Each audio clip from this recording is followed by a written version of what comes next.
آفرین اصغر۔ السلام علیکم ورحمۃ اللہ وبرکاتہ۔ الحمدللہ رب العالمین والصلاة والسلام علی سید المرسلین سیدنا و مولانا محمد صلی اللہ علیہ وسلم وعلی آلہ اصحابہ اجمعین، اما بعد فقد قال اللہ تبارک و تعالی فی القرآن المجید وفرقان الحمید: اعوذ باللہ من الشیطان الرجیم، بسم اللہ الرحمن الرحیم، وما ارسلناک الا مبشرا ونذیرا۔ میرا منہ سرکار مدینہ کی ثناخوانی، میرا منہ سرکار مدینہ کی ثناخوانی، مجھے معلوم ہے اپنے سخن کی تنگ دامانی۔ برادران اسلام اور قابل قدر شخصیات، میں اس متبرک اور پرامن بس میں شمع رسالت کو، ضیاء حیات کو روشن کرنے کی جسارت کر رہی ہوں تاکہ خود کی اصلاح ہو جائے۔ قلم میرا قاصر، زبان میری عاجز، محمد کی عظمت بتاؤں میں کیسے۔ قلم میرا قاصر، زبان میری عاجز، محمد کی عظمت بتاؤں میں کیسے۔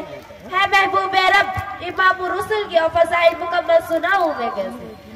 ملت اسلامیہ کے دھڑکتے دلوں بعثت نبوی صلی اللہ علیہ وسلم سے قبل پورے جزیرۃ العرب پر کوئی حکمرانی کرنے کے لیے تیار نہیں تھا، اور نہ نظام مکمل تھا۔ عدالت، انسانیت، امانت و دیانت، عصمت و عفت، صلاح و تقوی، زہد و ورع کا جنازہ نکل چکا تھا۔ شرافت و عزت کی کلیاں مرجھا چکی تھی، شرک و ضلالت تاریکی ہر صف نظر آ رہی تھی۔ نفرت، ظلمت، شقاوت اور عداوت کا دورہ تھا۔ کسی شاعر نے کیا ہی خوب منظر کشی کی ہے: بدی کا زور تھا، حسود جہالت کی گھٹائیں تھی، بدی کا زور تھا، حسود جہالت کی گھٹائیں تھی، فساد و ظلم کی چاروں طرف پھیلی ہوائیں تھی۔ ذرا سی بات پر تلوار چل جاتی تھی آپس میں تو پھر تو جنگ آتی ہی نہ تھی دو چار کے بس میں۔ اگر لڑکی کی پیدائش کے گھر میں ذکر سن لیتے تو اس معصوم کو زندہ زمین میں دفن کر دیتے۔ غرض جو بھی برائی تھی سب ان میں پائی جاتی تھی، نہ تھی شرم و حیا، آنکھوں میں گھر گھر بے حیائی تھی۔ مگر اللہ نے جب ان پر اپنا رحم فرمایا تو عبداللہ کے گھر میں خدا کا لاڈ لایا۔ قدرتی خداوندی نے اس پرفتن دور میں شہداء یعنی لات و عزا کو رشد و ہدایت کے راستے پر گامزن کرنے کے لیے، وحشت و بربریت کو ختم کرنے کے لیے فارا کی چوٹیوں سے آفتاب رسالت صلی اللہ علیہ وسلم کو طلوع فرمایا۔ وہ آگئے تو آگئے دنیا میں انقلاب، وہ آگئے تو آگئے دنیا میں انقلاب، اجڑا ہوا چمن تو گلستہ کر گیا۔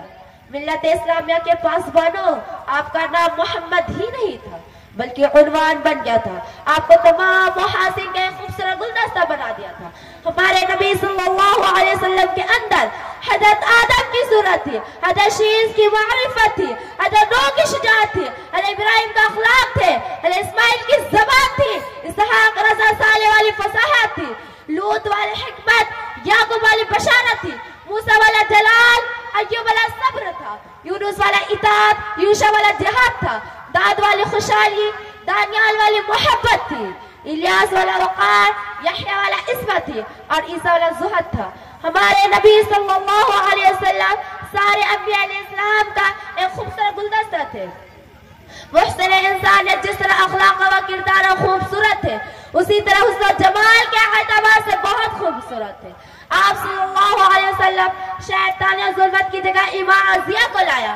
آپ نے ایک ایسا انقلاب برپا کیا کہ جس کے نتیجے میں صحابہ کرام کے مقدس جماعت تیار ہوئی۔